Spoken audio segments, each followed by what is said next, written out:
नमस्कार दोस्तों हाल ही में रक्षा मंत्री राजनाथ सिंह जी के द्वारा एक टारगेट सेट किया है कि भारत जो है साल 2030 तक ड्रोन निर्माण के क्षेत्र में पूरी तरीके से आत्मनिर्भर होना चाहिए। और जिस प्रकार से वर्तमान में देखा जा रहा है कि ड्रोन युद्धों में सबसे ज़्यादा निर्णायक भूमिका निभा रहे हैं और आने वाले भविष्य में भी ये कहने की निर्णायक भूमिका ही निभाएंगे अपनी एडवांस तकनीक के साथ। और इसी वजह से भारत के रक्षा मंत्री राजनाथ सिंह जी के द्वारा एक टारगेट सेट किया है कि भारत को कैसे भी करके साल 2030 तक ड्रोन निर्माण के क्षेत्र में आत्मनिर्भर होना ही पड़ेगा। और इस प्रकार से उनके द्वारा अपना स्पीच दिया गया और अपने स्पीच में उनके द्वारा जो वैश्विक संघर्ष हैं अभी वर्तमान में चल रहे हैं उन संघर्षों का भी उनके द्वारा हवाला दिया गया है। चलिए इसके बारे में थोड़ा विस्तार से समझते हैं, क्योंकि ये हमारे लिए करंट अफेयर और इसके अलावा साइंस एंड टेक्नोलॉजी के दृष्टिकोण से बहुत ही ज़्यादा महत्वपूर्ण है।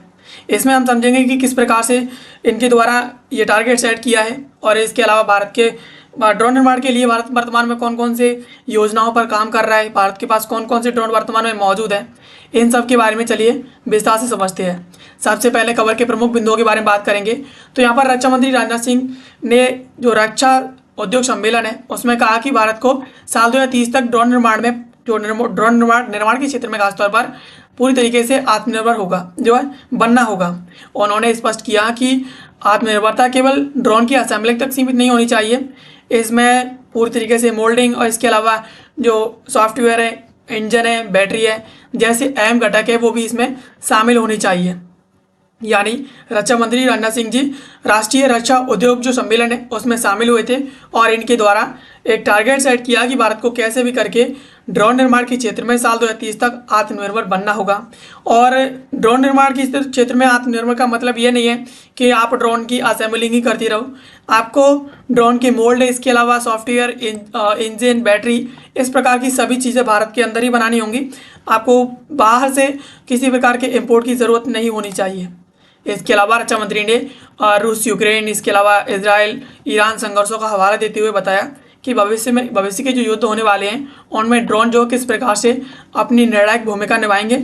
उन्होंने सरकार की ओर से पूर्ण समर्थन का आश्वासन दिया कि भारत को स्वदेशी ड्रोन का वैश्विक हब बनाने के लिए मिशन मोड दृष्टिकोण अपनाना चाहिए पूरी तरीके से। इस प्रकार से उनके द्वारा बात की गई, यानी वर्तमान में जो युद्ध चल रहे हैं इनका हवाला दिया और उन्होंने कहा कि हमें कैसे भी करके अपने आप को वैश्विक हब बनाने के लिए अपने आप को हमें मिशन मोड में आकर के ड्रोन जो निर्माण करना होगा और भारत को ड्रोन निर्माण के क्षेत्र में आत्मनिर्भर बनना ही होगा।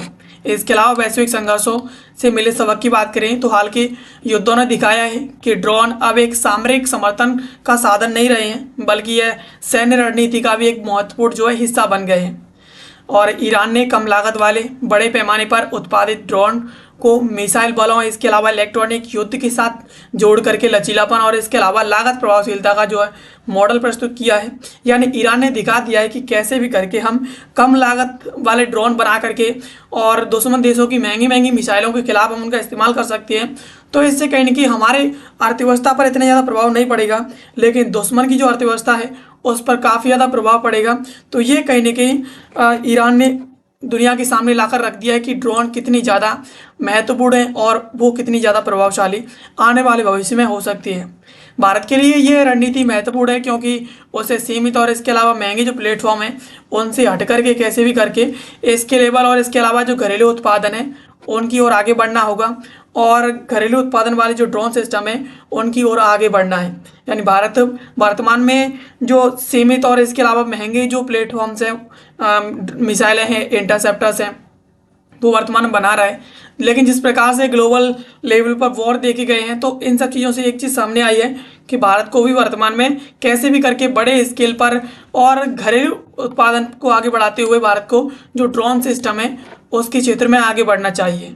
इसके अलावा भारत सरकार के द्वारा मिशन ड्रोन शक्ति भी बनाने की जो योजना है उसे लाने की बात कही जा रही है। सरकार जो मिशन ड्रोन शक्ति है उस नाम की एक प्रोत्साहन योजना ला रही है जिसकी लागत 16 से 18 बिलियन रुपए है और इसमें जो अनुसंधान एवं विकास है इसके लिए 5 से 6 बिलियन रुपए, इसके अलावा प्रमुख जो घटक हैं उनके निर्माण के लिए 10 से 12 बिलियन रुपए का प्रावधान किया गया है।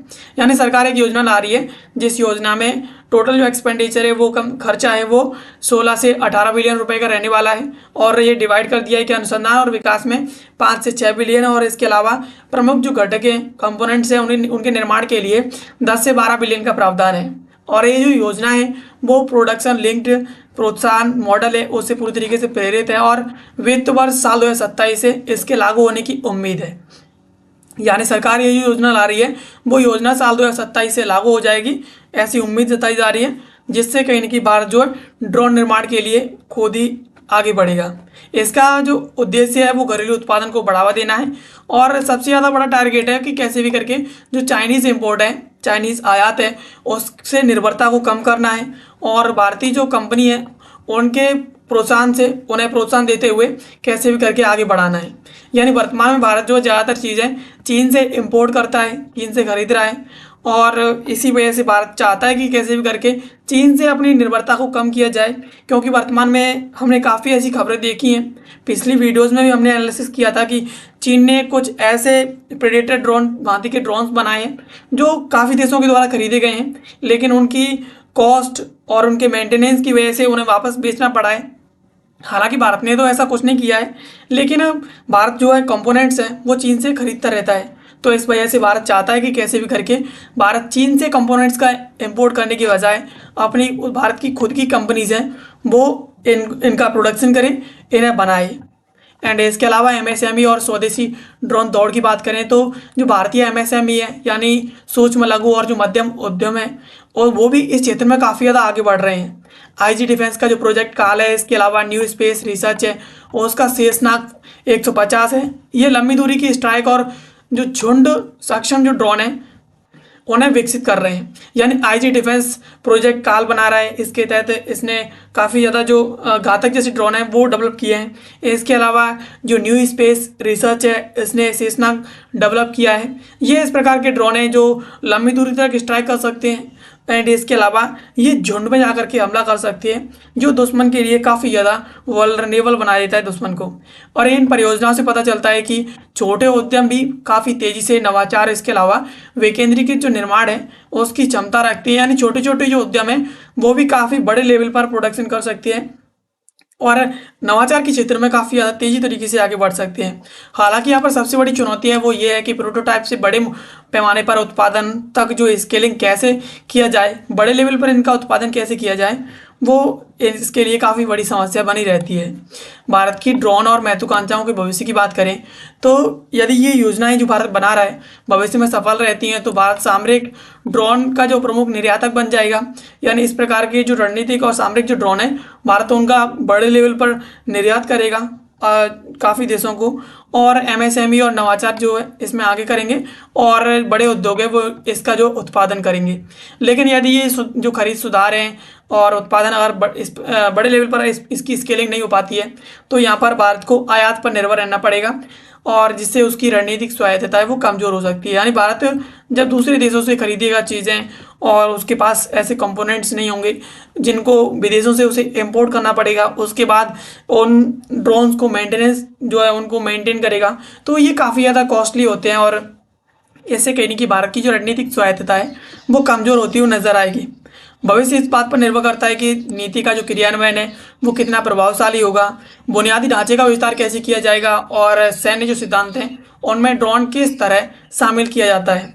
यानी यहाँ पर ये चीज़ देखी जाएगी कि भारत वर्तमान में जिन योजनाओं पर काम कर रहा है, जिन योजनाओं का क्रियान्वयन कर रहा है, उनके लिए नीतियां बना रहा है, तो वो किस प्रकार से करेगा, उनके लिए वो कितनी ज़्यादा प्रभावी रहेंगी, तो इस चीज़ पर काफ़ी ज़्यादा डिपेंड करता है। और भारत जो उनका विस्तार कैसे करेगा तो इन चीज़ों पर ये काफ़ी ज़्यादा डिपेंड करता है कि भारत वर्तमान में किन किन योजनाओं पर काम कर रहा है और आने वाले भविष्य में वो किन योजनाओं पर काम करेगा और जिन जो योजनाएं बनाएगा उन्हें कितना जो है एक्सपेंड करेगा, कितना ज़्यादा आगे बढ़ाएगा, तो इस चीज़ पर ये काफ़ी ज़्यादा डिपेंड करता है। लेकिन वर्तमान में भारत के पास स्वार्म ड्रोन की भांति भारत के पास शेषनाग 150 है, इसके अलावा घातक है और अदर जो ड्रोन्स हैं वो भी भारत बना रहा है और इस प्रकार से काफ़ी ज़्यादा तेज़ी से भारत जो है सामरिक ड्रोन है, रणनीतिक जो ड्रोन है उन्हें बनाते हुए आगे बढ़ रहा है। लेकिन हाल ही में जो सम्मेलन हुआ है उस सम्मेलन में रक्षा मंत्री जी के द्वारा एक टारगेट ही सेट करके रख दिया है कि कैसे भी करके हमें साल 2030 तक ड्रोन निर्माण के क्षेत्र में आत्मनिर्भर बनना होगा और भारत जो है इन ड्रोनों का एक्सपोर्ट करेगा। जो देश है वो भारत से इन ड्रोनों को खरीदेंगे, तो ये भारत जो है इस क्षेत्र में एक बहुत बड़ा निर्यातक बनना चाहता है। तो ये थी खबर। एंड इसके अलावा ये एक छोटा सा सवाल है जिसका जवाब आपको कमेंट बॉक्स में देना है। सवाल है कि राजनाथ सिंह द्वारा साल 2030 तक भारत को ड्रोन निर्माण में आत्मनिर्भर बनाने के लक्ष्य के संदर्भ में निम्नलिखित में से कौन सा कथन सही है। ऑप्शन ए है आपके पास, यह लक्ष्य केवल ड्रोन असेंबलिंग तक सीमित है। ऑप्शन बी है, सरकार ने इस योजना के लिए 50 बिलियन रुपए का बजट तय किया है। ऑप्शन सी है, मिशन ड्रोन शक्ति योजना में अनुसंधान एवं विकास और प्रमुख घटकों के निर्माण के लिए प्रोत्साहन जो शामिल है। इसके अलावा आपके पास विकल्प डी है, भारत केवल विदेशी ड्रोन आयात पर निर्भर रहना चाहता है। तो इसका जवाब आपको कमेंट बॉक्स में देना है। बाकी ऐसे वीडियोस के लिए आप हमारे साथ बने रहिए। मिलते हैं किसी अगले वीडियो में किसी नए और महत्वपूर्ण टॉपिक के साथ। तब तक के लिए आप सभी का बहुत बहुत धन्यवाद।